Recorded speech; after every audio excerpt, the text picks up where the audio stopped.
You are welcome to Grizzly Tales for Gruesome Kids, a series of cautionary tales for lovers of scream.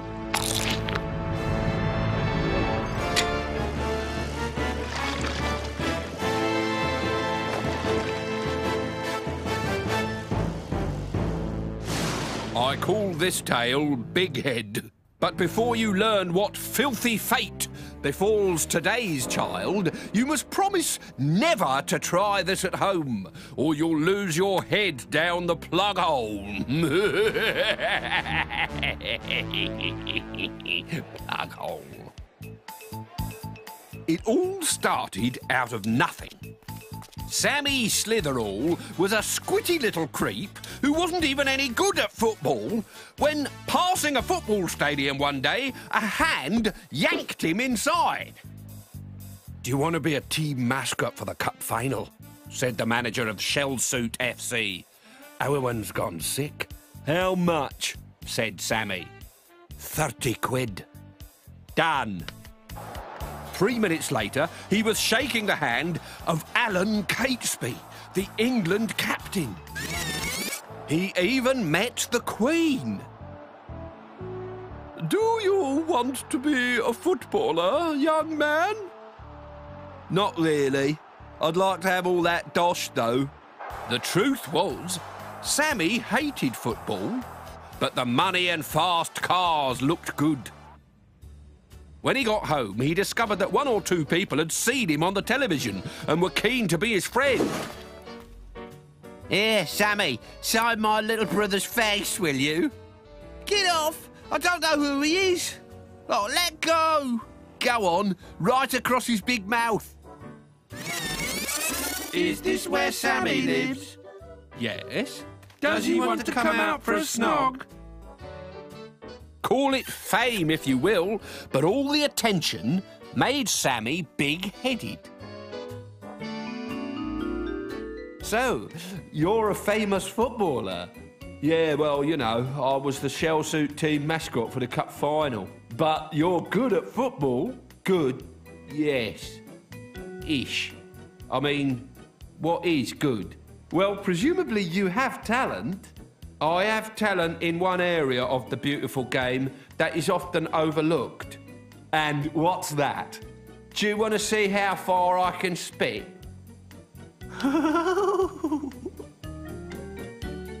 In his head, Sammy was a world-famous superstar, fielding offers from magazines and reality TV shows. "Celebrity porcupine wrestling? Yeah, sounds interesting. Count me in." But in his piggy bank, he had 67p. In order to look like a celebrity, he ran up huge debts on his father's credit card, buying such essential items as designer clothes, £1,000, a personal trainer, £5,000, a limousine and chauffeur, £20,000, and a pet dog called Ivor, £6.50. "What's this? A yacht in Barbados?" When his father found out, he was furious, but Sammy refused to stop spending. "Yeah, you puny mortals don't understand us celebrities. We're a better breed of person, like the gods." "Name me one thing you've done that makes you special.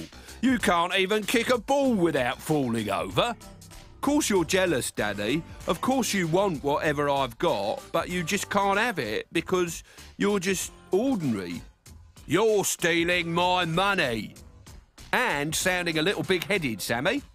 I have to have these expensive things because if I don't, people will start thinking I'm not a celebrity." "But you're not." "Oh, forget it. I was going to ask you for money to help my career, but there's no point now." "Good, because I've already taken it." Sammy Slitherall had joined a beauty salon.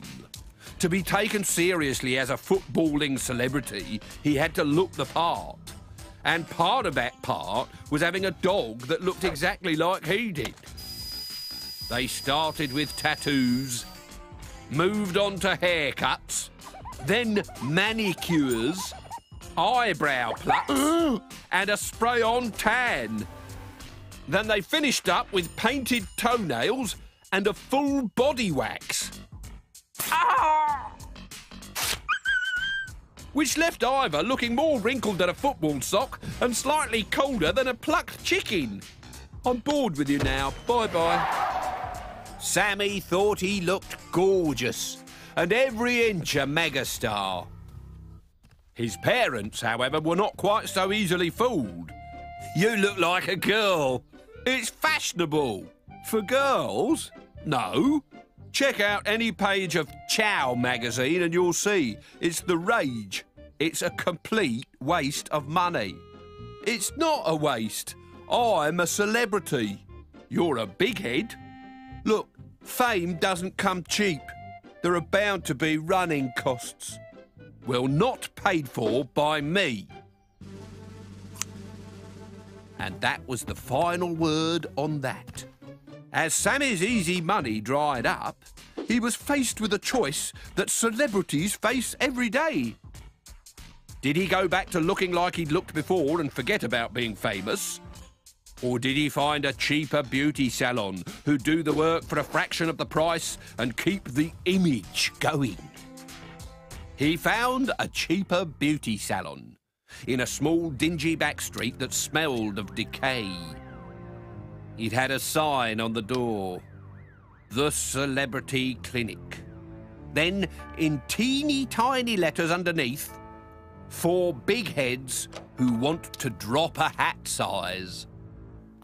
Unable to read the warning sign, Sammy stepped inside. Hello? A man called Dr. Chu, an ancient practitioner of Chinese herbal medicine, appeared.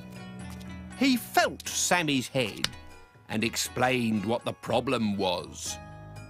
Problem? I don't have a problem, I'm perfect. Not so.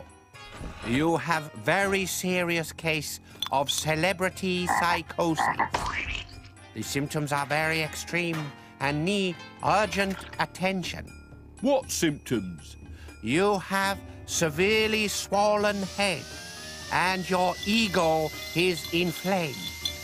I also think you may have ruptured your modesty because I can't find it anywhere.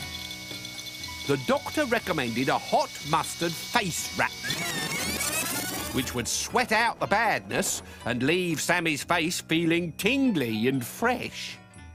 Only that wasn't all that it did.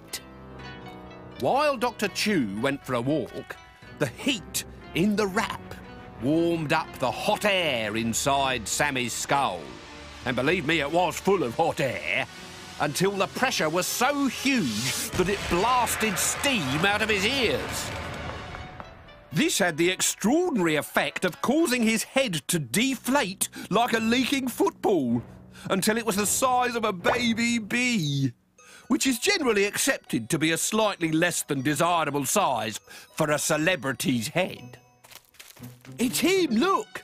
Sammy was suddenly famous for all the wrong reasons. It's Freaky Pinhead! And was recognised wherever he went, which was exactly what he didn't want.